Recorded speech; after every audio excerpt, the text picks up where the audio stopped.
Shabbat Shalom.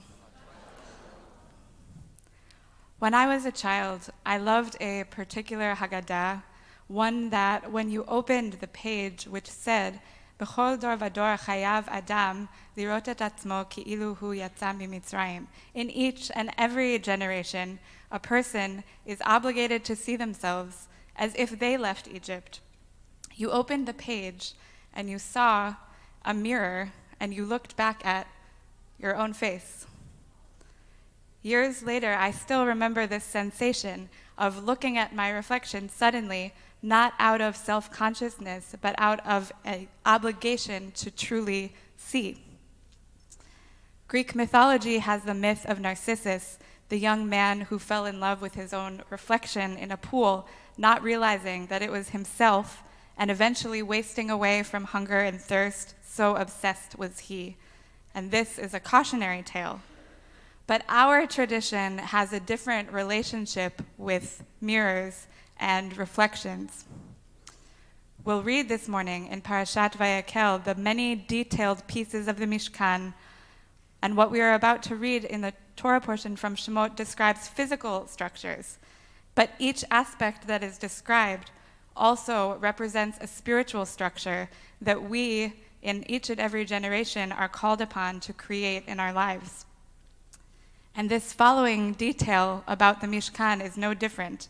I believe it has a profound spiritual lesson to teach us.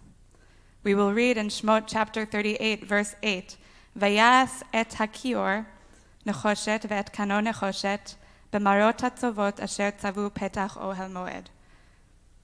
This description of one of the parts of the Mishkan, that he, Betzalel, created the washing basin and its stand out of copper from the marot, from the mirrors of the women who would serve at the entrance of the sanctuary. The women willingly gave their copper mirrors, which were then melted down and transformed into this kior, into this washing basin for the purification of those worshiping in the Mishkan. And from this little detail comes one of my favorite midrashim, which Rashi brings from Midrash Tanchuma. It goes like this. The daughters of Israel had mirrors in which they looked and adorned themselves, and they did not refrain from donating these mirrors to the making of the Mishkan. But Moshe disdained these mirrors, since their purpose was to awaken lust. But God said to Moshe, "Accept them, for these mirrors are more beloved to me than everything else. Through these mirrors, the women begot children in Egypt. When the men were exhausted by hard labor, they would go and bring them food and drink in the field, and they would take along their mirrors, and each would look at herself in the mirror, together with her partner, and tease him, saying, 'Look, I'm more beautiful than you.' And he would say, 'No, I'm more beautiful than you,' thus awakening desire. And they would eventually conceive and give birth there, as it is written in Shir HaShirim, Tachat hatapuach orarticha, under the apple tree, I awakened you." At first, in this midrash, we learn that the mirrors were used to awaken lust, and Moshe didn't like that. And then God scolds Moshe and says, "Don't be such a prude." God says, "These mirrors are more beloved to me than anything else." And I invite us to think about that for a moment. These mirrors, which the Israelite women looked at themselves in, were more precious to the divine than anything else. And I ask why. There's the answer that's given in this midrash. These mirrors were used to allow the generations to continue. But I think I'm only now beginning to understand what this midrash is really about. This midrash is describing a group of oppressed people who are living through forced labor and enslavement.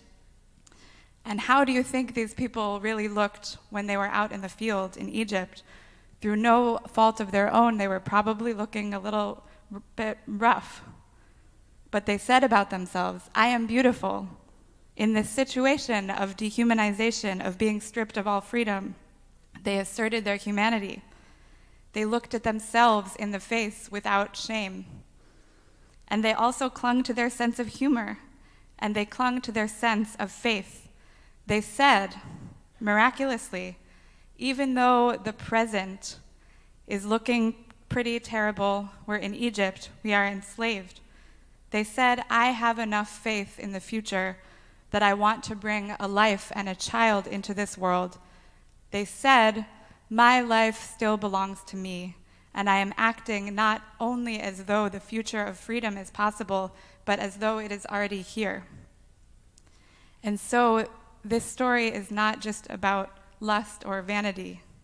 Why these mirrors are more beloved to God than anything else, why the divine wants these mirrors, is because they represent a refusal to let go of one's humanity, even in the most dehumanizing of situations. They represent the women's faith in the future while being surrounded by death and despair. This is why God wants these mirrors. This clinging to humanity and claiming humanity is what is most precious to the Holy One. And indeed, in his Sefer Hamadah, Maimonides describes how the mirror, though limited, is itself a source of nevuah, of prophecy, which is to say a source of insight and truth, that Moshe, the great prophets, don't require a mirror in order to access prophecy, but for many of us, this symbol of the mirror is the way that we are able to access nevuah, insight. But in doing a close reading of this midrash, there is another detail that I want to point out. The midrash says that each woman would look in the mirror together with her partner. So what these women were doing was not just holding up the mirror to their own face, but what she was also doing was taking the mirror and holding it up to someone else and giving them the gift of seeing their humanity. And so we must ask ourselves, how am I using what I have to allow others to see their own humanity? Whether that is reminding them of their beauty or giving them opportunities to laugh, we are empowered to give this to each other. And perhaps what the women were doing is something that's also relevant for us as people who don't currently find ourselves in these horrific situations. Perhaps what they were doing, and what is also beloved to God, is holding up a mirror as if to say, look yourself in the eyes and ask who you are and who you want to be. Are you acting in accordance with your highest values? Can you look yourself in the mirror and say, I am doing everything in my power to live up to the gift of being alive and free? That is what we are commanded to do on Pesach in just a few weeks. And we are in this time of spiritual preparation for Pesach.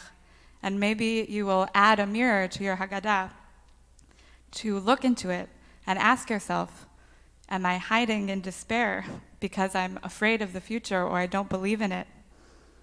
Am I clinging to the freedom that I do have and pretending that I will have it forever if I just stay quiet? Or am I using my privileges and my freedoms to ensure that every human being alive is also free? In this world we are living in which basic freedom and basic humanity are so under threat, in which just this week the ceasefire was broken, 600 people, including many children, were killed by airstrikes, breaking the ceasefire, stamping out the image of God, plunging our friends and family back into this cycle of violence. Can we look ourselves in the mirror and say, we are doing everything in our power to protect human life? In this time in our country, in this sinister, upside-down world in which activists are detained when people who are here legally are being detained in inhumane conditions, can we look at ourselves in the mirror and ask ourselves who we are and what we stand for?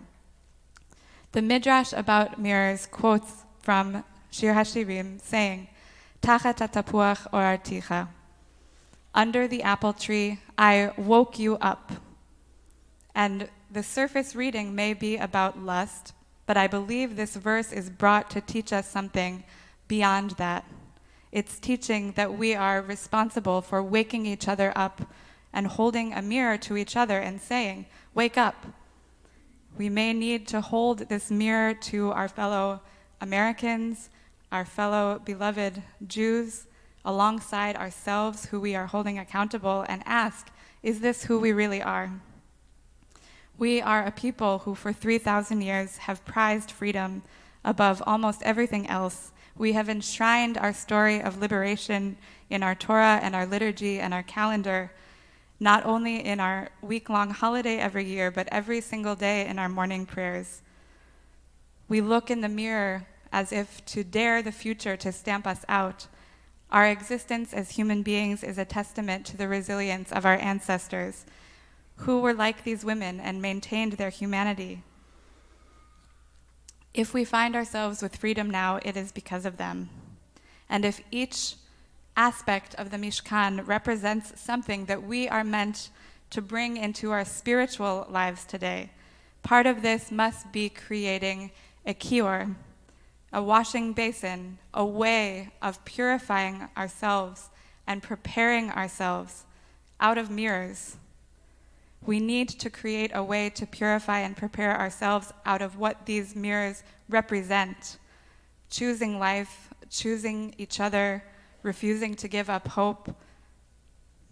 Whether we physically birth the future or simply devote ourselves to making the world livable for the next generation, this is what we remind ourselves of, this obligation, each time we look in the mirror, each time we say our morning tefillot. May we all choose what is most beloved to God, our claiming of our own humanity and our faith and hope in the future. May we wake each other up.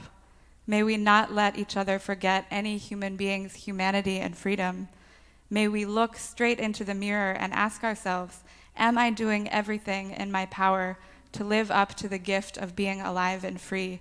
And may we be able to look back at ourselves and answer yes. Shabbat Shalom.